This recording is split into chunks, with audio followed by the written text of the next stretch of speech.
ஆன்மீகம் வேர்ல்ட் நேயர்கள் அனைவருக்கும் வணக்கம். பராபவ ஆண்டு ஆவணி மாதத்திற்கான பொதுவான பலனை முதல்ல பார்ப்போம். சிம்ம ராசியில சூரியன் பிரவேசிக்கின்ற மாதம் ஆவணி மாதம்.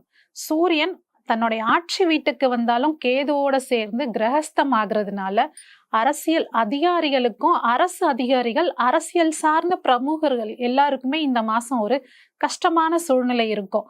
பதவி பறி போகிறது, பதவி இழக்கிறதுக்கெல்லாம் இந்த மாசம் வாய்ப்பு இருக்கு. சுக்கிரன் நீச்சமாகிறதுனால பெண்கள் சார்ந்த எல்லா விஷயமுமே ஒரு தடை தாமதமா இருக்கும். பெண்களுக்கு அநீதிகள் அதிகமா நடக்கக்கூடிய வாய்ப்பும் இருக்கு. சனி மீனத்துல நீர் ராசியில இருந்து கடல் சார்ந்த பிரச்சனைகள் அதிகமா உருவாகும். கடல்ல விபத்து, கடல்ல பூகம்பம் வர்றது, கடல் அலைகள் அதிகமாகிற மாதிரியான பிரச்சனை எல்லாம் வரும். சனி வக்ரமா இருக்கிறதுனால கல்ஃப் கண்ட்ரிஸ் சார்ந்த இடங்கள்ல இது அதிகமா இருக்கும். யூரோப்பியன் கண்ட்ரிஸ்ல அட்லாண்டிக் ஓஷன் சார்ந்த பகுதிகளில் இந்த மாதிரியான பிரச்சனைகள் அதிகமா இருக்கும். இது பொதுவான உலகியல் கணிப்பு. கும்பராசியிலேயே ராகு இருக்கிறாரு. அப்ப இருக்கிறத விட்டுட்டு பறக்கிறதுக்கு ஆசைப்பட்டு இருப்பாங்க. நீங்க ஒரு வாய்ப்பு கிடைக்குமான்னு நினைச்சிட்டு இருக்கும் போதே 10 வாய்ப்பு உங்களை தேடி வரும். அதை நீங்க இந்த காலகட்டத்துல எந்த அளவுக்கு பயன்படுத்திக்கிறீங்கன்றத பொறுத்துதான் அடுத்தடுத்து வரக்கூடிய காலங்கள்ல உங்களுடைய வாழ்க்கை பிரகாசமாக மாறும். 2ல சனி இருக்கு. இந்த சனி இருக்கிறதுனால குடும்பத்துல தேவையில்லாத பிரச்சனைகள்லாம் வரும். நீங்க பேசுறது மூலமா உங்களுக்கு பிரச்சனை வரலாம். இல்ல உங்களுடைய வருமானம் சேமிப்பு எல்லாம் கரையிறது மூலமாவும் உங்க குடும்பத்துல பிரச்சனை வரும். அப்ப யார் யாருக்கெல்லாம் ஜாதக ரீதியா திசா புத்தி சரியில்லையோ அவங்க எல்லாருமே அவங்களுடைய சேமிப்பு உங்களுடைய குடும்பத்துல இருக்கிற யாருக்கு நல்லா இருக்கோ அவங்களுக்கு மாத்தி விடுறது நல்லது. தேவையில்லாம யாரோ ஒருத்தருக்கு கொடுக்க போயிட்டு அது உங்களுக்கு திரும்ப கிடைக்காது. நீங்க நம்பி யாருக்காவது காசை கொடுத்தீங்கன்னா அதை இதோட மறந்துடணும். உங்களுக்கு திரும்பி கிடைக்கவே கிடைக்காது. 5ஆம் பாவகத்துல செவ்வாய், 3ஆம் அதிபதியான செவ்வாய் 5ஆம் பாவகத்துல இருக்கிறார். 5ஆம் பாவகத்துல இருந்து 11ஆம் வீட்டை பாக்குறாரு. அப்ப என்னன்னா முயற்சி, பூர்வீகம், லாபம். அப்ப உங்களுடைய பூர்வீக சொத்து ஏதோ ஒண்ணு விற்று உங்களுக்கு ஒரு லாபம் கிடைக்க போகுது. அது உங்களை விட உங்களுடைய தம்பி அதிகமா அனுபவிக்க போறாரு. உங்களுக்கு அடுத்த இளைய சகோதரர்கள் தான் அந்த பூர்வீக சொத்தை அதிகமா அனுபவிக்க போறாங்க. அவங்களுக்கு 2 ஷேர் போனா உங்களுக்கு 1 ஷேர் தான் வரும். அந்த மாதிரி இருக்கிற காலகட்டமா இருக்கு. 6ல குரு உச்சம். 6 அப்படிங்கிறனாலே எதிரிகள், கடன் அதிகமா இருக்க போகுது. இந்த கடன் எப்படியெல்லாம் அதிகமா இருக்க போகுதுன்னா 11ஆம் அதிபதி 6ல போய் உச்சமாகிறாரு. உங்களுக்கு உங்களுடைய ஆசைகள், பேராசைகளை நிறைவேற்றி கொள்வதற்காக செலவு அதிகமா செய்ய போறீங்க. அதற்கான செலவு அதிகமானதுனால கடன் அதிகமா இருக்க போகுது. இந்த கடனை யாரெல்லாம் இப்ப சமாளிக்க முடியும் அப்படின்னு பாத்தீங்கன்னா தசா புத்தி நல்ல நிலையில இருந்து செயல்படக்கூடியவங்களுக்கு மட்டும்தான் இந்த கடனை மறுபடியும் நிவர்த்தி செஞ்சு அடைக்க முடியும். தசாபுத்தியும் சரியில்லை, இப்ப இருக்கிற கோச்சார கட்டமும் சரியில்லை அப்படின்னா கடனை திரும்ப அடைக்கவே முடியாது. இந்த கடனை அடைக்கிறதுக்கு இன்னொரு கடன், அதை அடைக்கிறதுக்கு இன்னொரு கடன், அது அடுத்தடுத்து மாறிட்டே போகும். 7ல சூரியன் கேது சேர்ந்து 7ல யாருக்கு?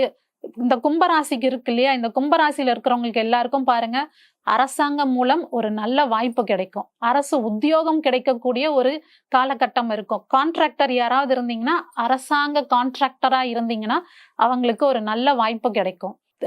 அரசு பதவியில இருப்பாங்க இல்லையா, அவங்களுக்கு கூடுதல் பலு அதிகமா இருக்கும். கூடுதல் வேலை, இன்னும் அதிகம் நேரம் வேலை செய்யக்கூடிய நாட்களா இது இருக்கு. 8ல சுக்கிரன் நீச்சமா இருக்கிறாரு. சுக்கிரனுக்கு மறைவு ஸ்தானம் பாத்தீங்கன்னா 3, 8. இந்த 8ல போய் சுக்கிரன் மறைகிறதுனால தினசரி வருவாயில இருக்கிறவங்களுக்கு மட்டும்தான் பிரச்சனை. மாச சம்பளம் இருக்கிறவங்களுக்கு எந்த பிரச்சனையும் கிடையாது. தினசரி அன்றாட தேவைக்கான சம்பளம் வாங்க போறீங்கன்னா கண்டிப்பா அவங்களுக்கு இந்த மாசம் பண பற்றாக்குறை கண்டிப்பா இருக்கும். 10ஆம் அதிபதியான சுக்கிரன் 9ல போய் நீச்சமாகிறாரு. 10 அப்படிங்கிறது தொழில், 9ங்கிறது தந்தை. அப்ப தொழில் மூலம் கிடைக்கக்கூடிய வருமானம் எல்லாம் யாருக்காக செலவு பண்ண போறீங்கன்னா உங்க தந்தைக்காக தான் செலவு பண்ண போறீங்க. அவருடைய உடல் நலத்தை பார்த்துக்கணும். அவர் எப்படி இருக்கிறாரு, அவருக்கு நீங்க பணிவிடை செஞ்சாலே இந்த செலவு எல்லாமே குறைஞ்சிரும். அவருடைய மனசு நோகாம நடந்துகிட்டீங்கன்னா இந்த செலவு எல்லாமே உங்களுக்கு குறையக்கூடிய ஒரு மாதமா இருக்கு. இந்த மாசம் உங்களுக்கு அதிர்ஷ்டத்தை கொடுக்கக்கூடியவர் யாருன்னு பாத்தீங்கன்னா குரு பகவான். இந்த வியாழக்கிழமையில நவ கிரகங்கள்ல இருக்கக்கூடிய குரு பகவானுக்கு போயிட்டு நீங்க சாதாரணமா எல்லா சாமியும் கும்பிடுற மாதிரி நவகிரகங்களை சுத்திட்டு குருவுக்கு சுத்துறதா நினைச்சு அந்த நவகிரகங்களை நீங்க வழிபட்டுட்டு வாங்க. இந்த மாசம் உங்களுக்கு இருக்கக்கூடிய தடை தாமதம் எல்லாமே சரியாகும். மீன ராசியிலேயே சனி பகவான் இருக்கிறாரு. ஜென்ம சனியில இருக்கிறதுனால உங்களுக்கு மன உளைச்சல் அதிகமா இருக்கும். ஒரு 10 வயதுக்குள்ள இருக்கிற குழந்தைகளா இருக்கிறாங்கன்னு பாத்தீங்கன்னா அவங்களுக்கு எலும்பு சார்ந்த பிரச்சனை இருக்கும்.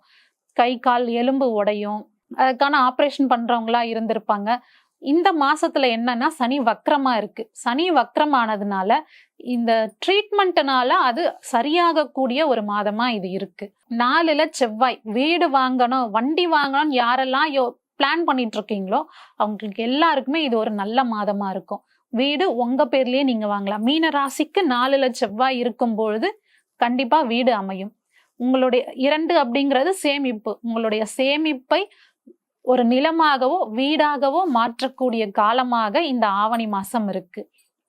5ல குரு உச்சம்.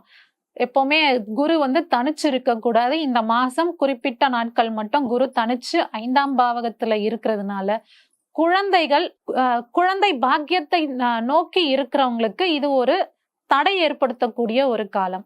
குழந்தை பாக்கியம் வேணும் அப்படின்னா இன்னும் ஒரு 2 மாத காலம் நீங்க தள்ளி போட்டுதான் ஆகணும்.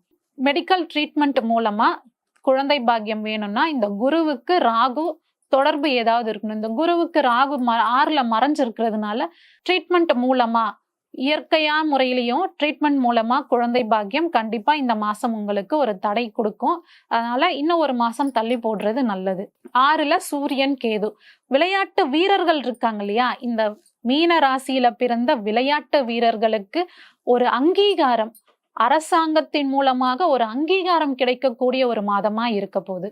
அவங்களுக்கு தேவையான நலத்திட்டங்களோ அவர்களுக்கு தேவையான பண உதவியோ இந்த அரசாங்கம் வழங்கும்.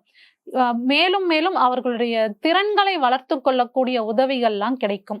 7ல சுக்கிரன் நீச்சமா இருக்கு. அதனால யாரெல்லாம் மீனராசியில இருந்து இந்த மாசம் ஒரு திருமணத்தை எதிர்நோக்கி இருக்கிறீங்க, இல்ல ஒரு பெண்ணை பிடிச்சிருக்கு, ஒரு ஆணை பிடிச்சிருக்கு, இந்த மாசம் நாம போய் அவங்களுக்கு ப்ரொபோஸ் பண்ணலாம் அப்படின்னு நினைக்கிறீங்களோ அது எல்லாமே ஃபெயிலியர் ஆகும்.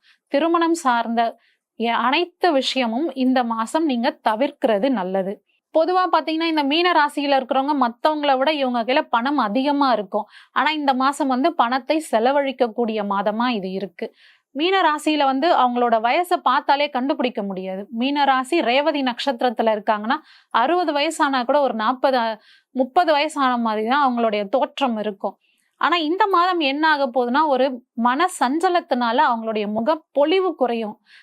இத நீங்க தவிர்க்கணும் அப்படின்னா விஷ்ணு வழிபாடு இந்த மாதம் நீங்க மேற்கொள்ளணும். விஷ்ணுவை வழிபடுவதனால உங்களுடைய முகப்பொலிவு அதிகமா இருக்கும். உங்களுடைய தேவைக்கு அதிகமான வருவாயும் இந்த மாதம் உங்களுக்கு கிடைக்கும்.